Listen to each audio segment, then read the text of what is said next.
وغفر ذنوب المستغفرين لا سيما بسهر. أما بعد فأعوذ بالله من الشيطان الرجيم. بسم الله الرحمن الرحيم. وأقيموا الصلاة وآتوا الزكاة. وقال النبي صلى الله عليه وسلم خير الناس من ينفع الناس، أو كما قال عليه الصلاة والسلام.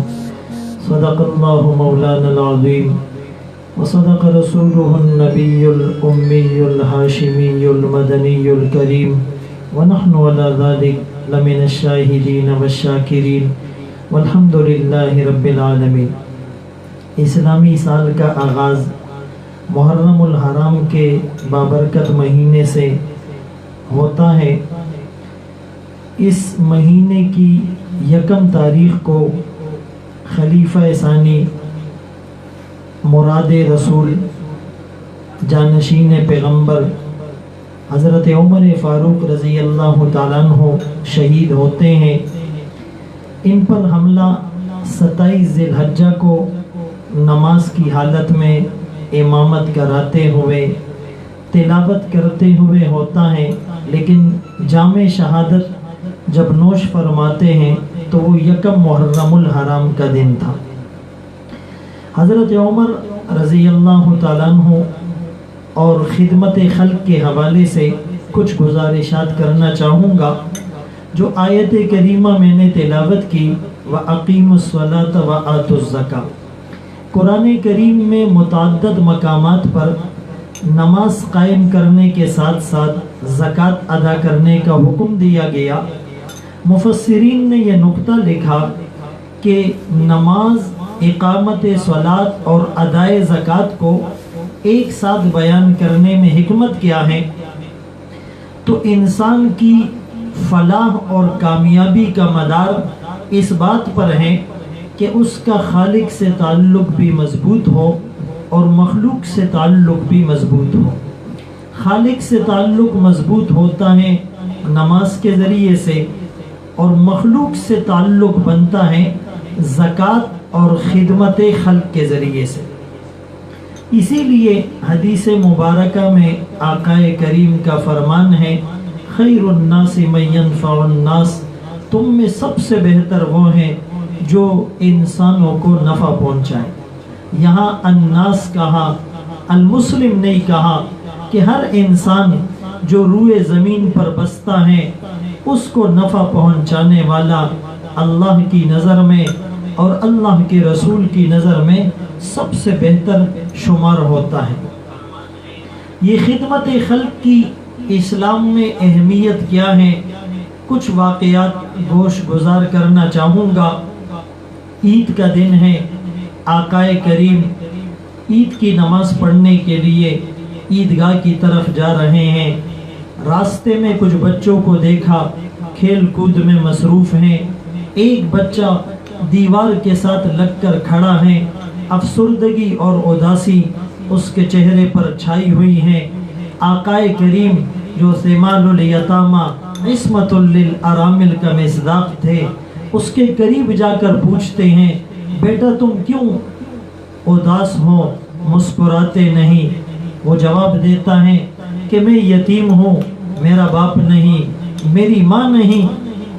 آقا کریم کی آنکھوں میں آنسو امڑ آئے. اس بچے کو ساتھ لیا، گھر تشریف لے گئے. حضرت عائشہ سے یوں فرمایا کہ اے عائشہ، کیا تجھے پسند ہے کہ آج سے میں محمد اس کا باپ اور تو عائشہ اس کی ماں بن جائے؟ پھر اپنی چادر مبارک سے کپڑے سلوا کر اس بچے کو پہنائے گئے، اسے نہلایا گیا، خوشبو لگائی گئی. جب یہ آقا کریم مصطفیٰ کریم کی انگلی پکڑ کر باہر چلنے لگا تو آقا کریم نے اسے گود میں لے لیا. جب باہر آئے ان بچوں نے دیکھا تو ضرور یہ کہا ہوگا کاش ہم بھی یتیم ہوتے. اس یتیم بچے نے دل میں ضرور یہ تمنا کی ہوگی اور یہ پیغام اس کے دل میں آیا ہوگا کہ تھا تو یتیم پر یتیمی کا مزہ آ گیا، مصطفیٰ کریم کی انگلی تھامے جا رہا ہوں.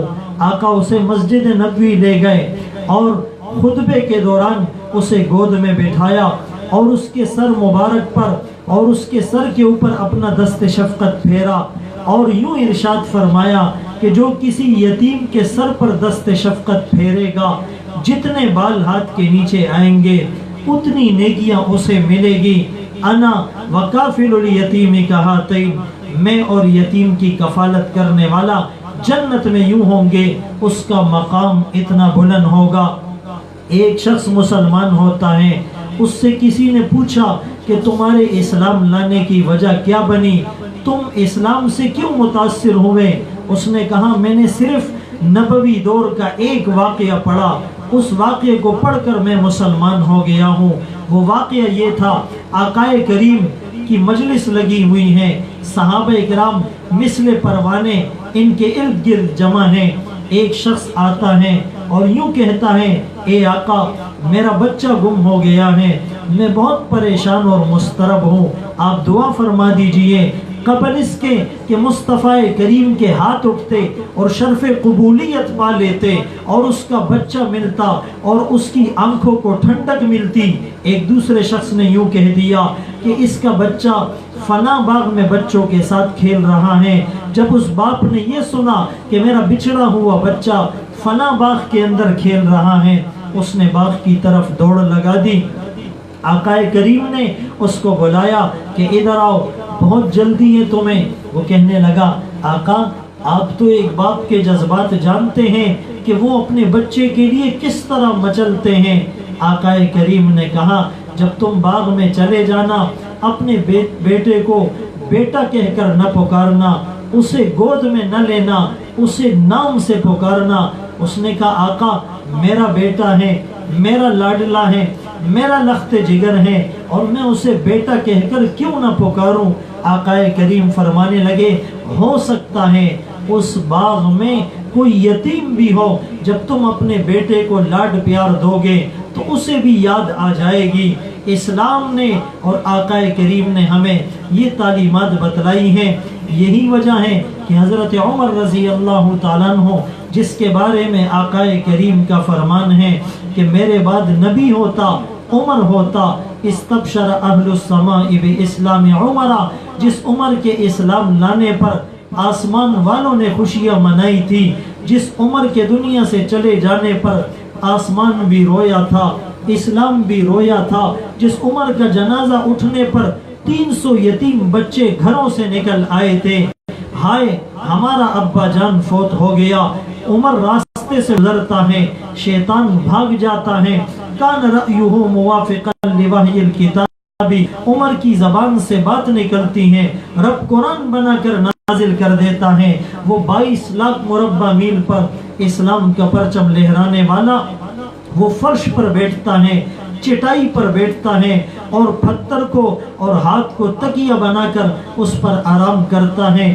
مسجد نبوی میں خود جھاڑو مارتا ہے، اونٹ چراتا ہے. بیت المال کا اونٹ گم ہو جاتا ہے تو حضرت عمر پریشانی اور اضطراب کی حالت میں اسے تلاش کرنے کے لیے خود باہر نکل پڑتے ہیں. مشکیزوں میں پانی بھر بھر کر لاتے ہیں، یتیموں بیواؤں کی معذوروں کی خدمت کرتے ہیں. یہی حضرت عمر رضی اللہ تعالیٰ عنہ مسجد نبوی میں بیٹھے رو رہے ہیں. اللہ اکبر کبیرہ. کسی نے پوچھا آپ کیوں رو رہے ہیں؟ جواب دیا کہ دریائے دجلہ کے کنارے، دریائے فرات کے کنارے ایک کتا پیاسا مر گیا. عمر تجھ سے پوچھ ہوگی، یہ عمر جو دن بھر لوگوں کی خدمت اور دیکھ بھال میں لگا ہوا ہے، تبلیغ میں لگا ہوا ہے، مسجد نبوی کی چٹائی پر بیٹھ کر لوگوں کے فیصلے کر رہا ہے، جب رات ہوتی ہے اور اندھیرے گہرے ہو جاتے ہیں تو بھیز بدل کر رعایا کی خبر گیری کے لیے مدینے کی گلیوں کا گشت کرتا ہے. ایک جگہ خیمہ لگا ہوا ہے اور ہانڈی چڑی ہوئی ہے اور عورت اور اس کے ارد گرد اس کے بچے ہیں، بچے رو رہے ہیں. حضرت عمر رضی اللہ تعالیٰ عنہ اس عورت کے قریب گئے اور کہا بڑھیا تو کیوں پریشان ہے، یہ بچے کیوں رو رہے ہیں، اس ہانڈی میں کیا پکا رہی ہو؟ وہ کہنے لگی اس میں تو پتھر ڈال رکھے ہیں ان کا دل بہلانے کے لیے،